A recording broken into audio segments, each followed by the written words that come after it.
Shut up and sit down. तो चलिए आइए अब हम लोग पढ़ते हैं 26.6 problems of development in the post colonial world. आइए देखते हैं।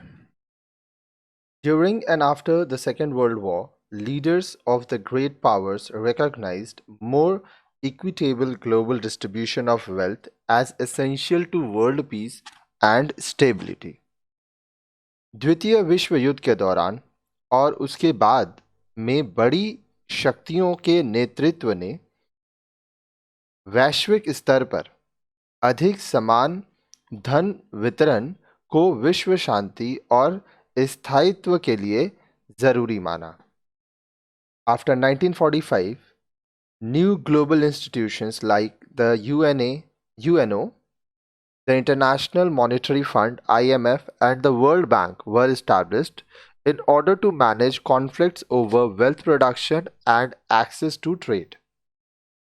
सन 1945 के बाद धन उत्पादन और व्यापार में पैठ को लेकर होने वाले विवादों के समाधान के लिए संयुक्त राष्ट्र संघ यूएनओ, अंतर्राष्ट्रीय मुद्रा कोष इंटरनेशनल मॉनेटरी फंड (IMF) और विश्व बैंक (वर्ल्ड बैंक) जैसी नई वैश्विक संस्थाओं की स्थापना की गई थी। The IMF organizes loans to states that do not earn enough from their exports to balance their expenditure on imports.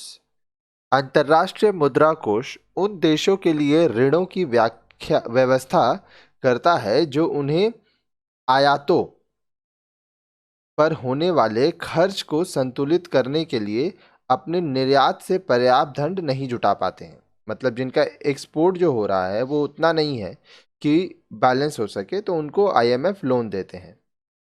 The world bank loans money to states often as supplement to development assistance to pay for irrigation and hydroelectric system and other infrastructure improvements that are supposed to increase productivity and economic security.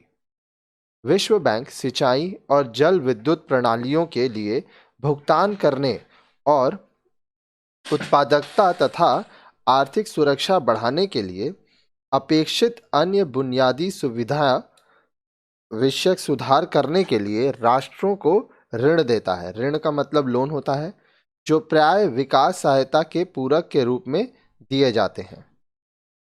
Many people have, however, argued that these institutions have favored the interest of the country that were already developed. किंतु अनेक लोगों का कहना है कि इन संस्थाओं ने उन्हीं राष्ट्रों के हित पूरे किए हैं जो पहले से ही विकसित थे। The IMF has required governments receiving loans to reduce their deficit, which those governments have often had to do by reducing social spending, that is, funding for health, education, housing. अब देखिए, अंतर्राष्ट्रीय मुद्रा कोष ऋण लेने वाली सरकारों से अपना घाटा कम करने की अपेक्षा करता है, जिसे ये सरकारें अक्सर सामाजिक मंदों पर जो खर्च है, जैसे स्वास्थ्य पर खर्च, शिक्षा पर खर्च, आवास के लिए जो पैसा दिया जाता है उसके ऊपर जो खर्च है, इसको घटाकर करती है। The IMF has also advised governments to devalue their currency, which has made their export products cheaper in the world market.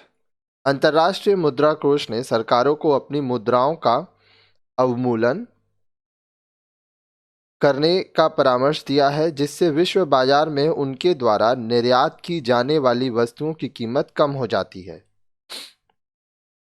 The Permanent Security Council of the UNO after 1945 consisted of the USSR, the USA, Nationalist China until 1970s, Great Britain and France. संयुक्त राष्ट्र संघ की स्थायी सुरक्षा परिषद में सन 1945 के बाद रूस, अमेरिका, राष्ट्रवादी चीन 1970 तक, ग्रेट ब्रिटेन और फ्रांस शामिल थे।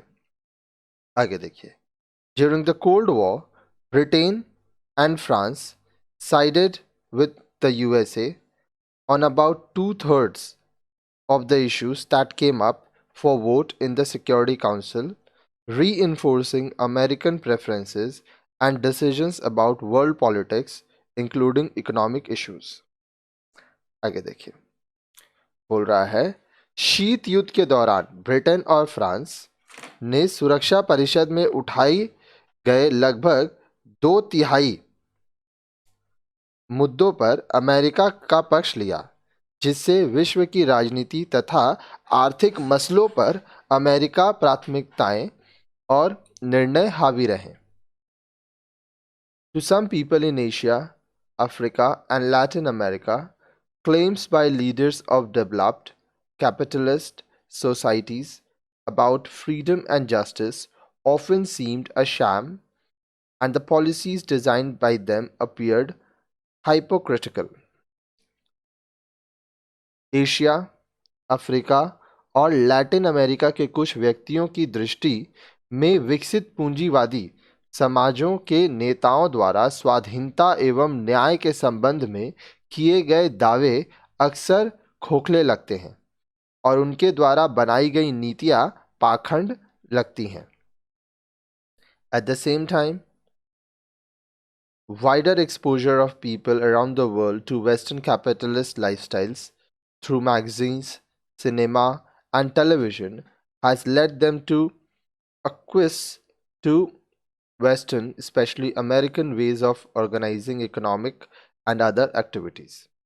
दूसरी ओर विश्व भर में लोग पत्रिकाओं, सिनेमा और टेलीविज़न के माध्यम से पश्चिमी जीवन शैली के संपर्क में आए, जिससे वे पश्चिमी, विशेषकर अमेरिकी तरीके को अपने आर्थिक तथा अन्य क्रियाकलाप व्यवस्थित करने लगे. W. Rostow, an American economist, believed that former colonies could follow the paths taken by early industrial states like Britain, and by expanding their agricultural production and following free trade policies, could accumulate the capital to develop industry and thus move into economic modernity. This concept of development is known as modernization theory. आगे देखिए, अमेरिकी अर्थशास्त्री W.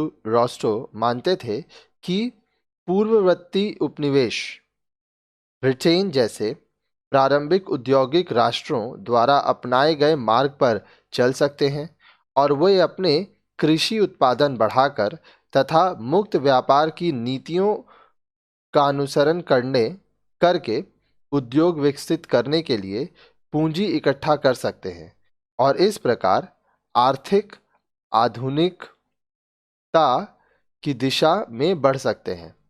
विकास के इस सिद्धांत को आधुनिकीकरण का सिद्धांत, मॉडर्नाइजेशन थ्योरी कहते हैं. आगे देखिए, while countries like Argentina and later Brazil tried to follow this model and did develop some industries, many other Latin American, African, Asian countries showed signs of development crisis between the 1960s and 1980s, stalled industrializations and increasing poverty. अब देखिए, बोल रहा है पहले Argentina और फिर Brazil ने इस मॉडल को अपनाने का प्रयास किया और कुछ उद्योग भी लगाए, लेकिन अनेक अमेरिकी, अफ्रीकी और एशियाई देशों में सन 1960 के दशक से 1980 के दशक के बीच विकास के संकट के संकेत दिखे. औद्योगिकीकरण ठहर गया और गरीबी बढ़ गई. Foreign companies in Latin America after 1960 took out far more money as profits than they had invested there. अब देखिए, 1960 के बाद लैटिन अमेरिका में विदेशी कंपनियां निवेशित धन से कहीं अधिक धन लाभ के रूप में निकाल कर ले गए. Loans from private banks and bodies like the IMF did not improve the situation. During the 1980s, Latin America states had to make loan repayments totaling more than 200 billion USA dollars. अब आगे बोल रहा है, निजी निकायों जैसे अंतर्राष्ट्रीय मुद्रा कोष के लिए गए ऋणों से हालत नहीं सुधरे. सन 1980 के दशक में लैटिन अमेरिका के देशों को कुल 200 बिलियन अमेरिकी डॉलर से अधिक ऋण अदायगी करनी पड़ी. In the early 1990s, more than 60% of Latin American households did not earn enough to cover basic needs such as food, clothing and shelter. सन 1990 के दशक के प्रारंभ में लगभग 60% से अधिक लैटिन अमेरिकी परिवार अपनी मूलभूत आवश्यकताएं जैसे भोजन, कपड़ा और मकान पूरी करने लायक भी नहीं कमा पाते थे. In Africa, the economic situation was still worse. Some African states like Zaire and Burundi experienced negative growth during the 1980s. Africa में आर्थिक स्थिति और खराब थी. सन 1980 के दशक में जायरा एवं बुरुंडी जैसे अफ्रीका के कुछ देशों में नकारात्मक संवृद्धि नेगेटिव ग्रोथ होने लगी. आगे देखिए, economist and political scientists in Latin America criticized the arguments made by economics like Rostow and the development policies promoted by some Western leaders. Latin America के अर्थशास्त्रियों एवं वैज्ञानिकों ने रोस्टो जैसे अर्थशास्त्रियों द्वारा दिए गए तर्कों और कुछ पश्चिमी नेताओं द्वारा परिवर्तित विकास संबंधी सिद्धांत की आलोचना की. This critique is sometimes called dependency theory or underdevelopment theory. यह आलोचना कभी कभी निर्भरता नीति, डिपेंडेंसी थ्योरी अथवा अल्प विकास का सिद्धांत अंडर डेवलपमेंट थ्योरी कही जाती है.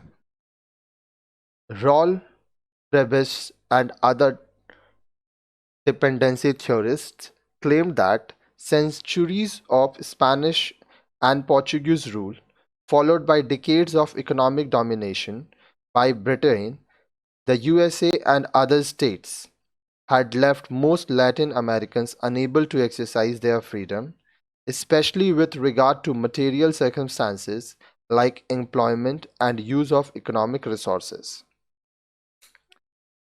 राउल प्रेविस्ट और अन्य निर्भरता सिद्धांतवादियों ने दावा किया कि शताब्दियों के स्पेनी एवं पुर्तगाली शासन और उसके बाद ब्रिटेन, अमेरिका तथा अन्य देशों द्वारा दशकों के आर्थिक प्रभुत्व के कारण अधिकतर लैटिन अमेरिकी देशों को अपनी स्वतंत्रता कार्यान्वित करने में, खासकर रोजगार और आर्थिक संसाधनों के उपयोग जैसी भौतिक परिस्थितियों के संबंध में असमर्थ बना दिया.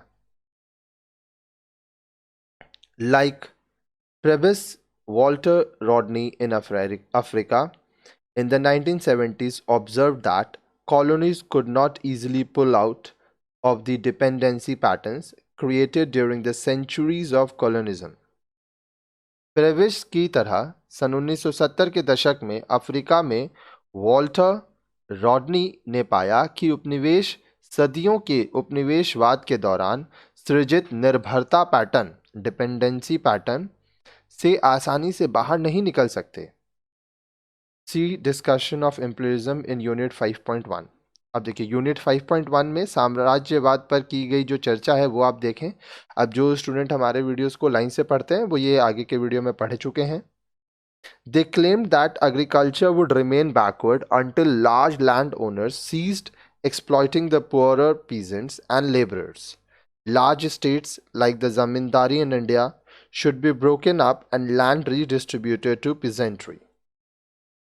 उनका दावा था कि जब तक बड़े जमींदार गरीब किसानों एवं श्रमिकों का शोषण करना बंद नहीं करेंगे, तब तक कृषि पिछड़ी ही रहेगी। बड़ी जागीरें जैसे भारत में जमींदारी तोड़कर किसानों को पुनः वितरित की जानी चाहिए। आगे देखिए। Many such political leaders in the third world, based on experience of Soviet Union and China, have followed economic development strategies based on state ownership or control of enterprises and resources.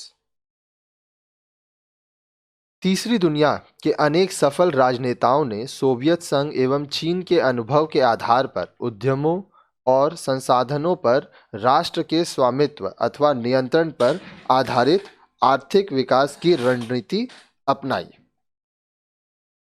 They have also tried to prevent mass outflows of profit to foreign investors and states and to lift up the poor through free education, more affordable healthcare and so forth.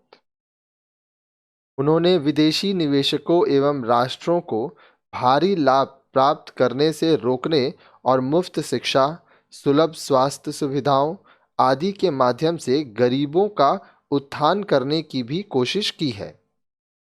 For example, in Cuba, Fidel Castro, 1927, led a nationalist revolution during the late 1950s and has been following such policies that favor the interest of the Cuban people.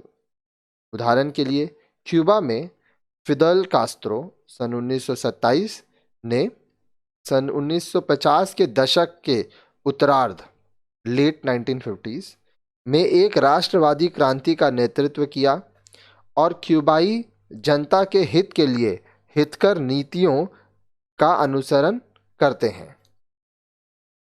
The Castro Revolution has been popular among some Latin Americans who resent continuing foreign influence and dictatorships of their countries propped up by the USA.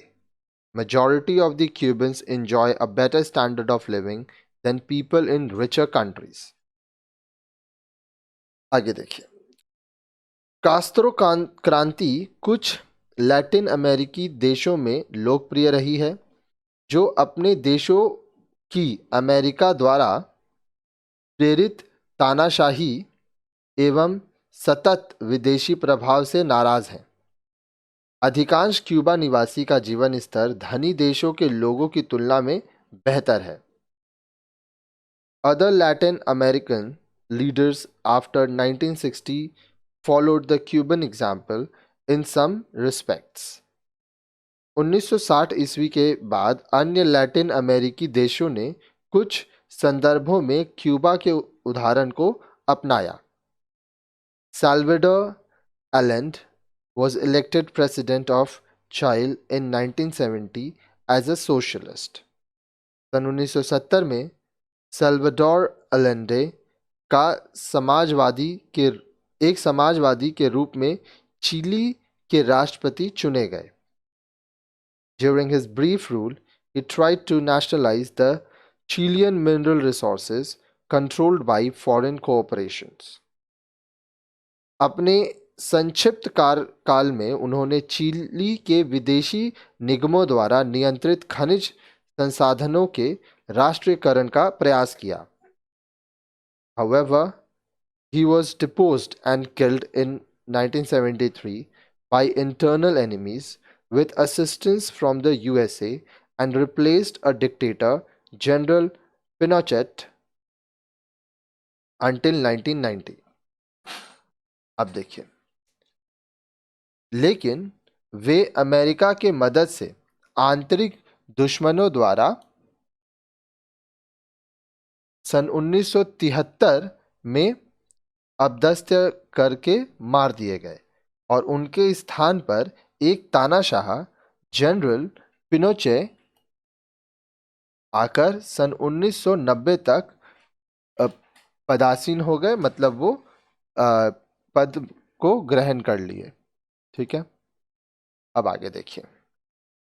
More recently Hugo Chavez, 1954, an army officer elected president of Venezuela in 1998 has used revenues from state-owned oil companies to lift Venezuelans out of poverty. अब देखिए, हाल ही में एक सेनाधिकारी ह्यूगो चेवेज सन 1954 ये 1958 में Venezuela के राष्ट्रपति चुने गए। वेनेजुला को गरीबी से उबारने के लिए राष्ट्र के स्वामित्व वाली तेल कंपनियों से प्राप्त राजस्व का इस्तेमाल किया। Government's spending on social programs was increased dramatically during the first years of his presidency, and he has been able to resist the US quite effectively. The rule of Castro in Cuba and the rise of Chavez in Venezuela show the strength in the parts of the developing world of nationalist and pro-people patterns of development. आगे देखिए, उनके कार्यकाल के पहले वर्ष सामाजिक कार्यक्रमों पर सरकारी खर्च नाटकीय रूप से बढ़ा और वे काफ़ी कारगर ढंग से अमेरिका का मुकाबला करने में सफल रहे। क्यूबा में कास्त्रो का शासन एवं वेनेजुला में चवेज का उदय राष्ट्रवादी विकासशील विश्व के भागों में बल और विकास के जनोन्मुखी प्रतिमान को प्रदर्शित करते हैं।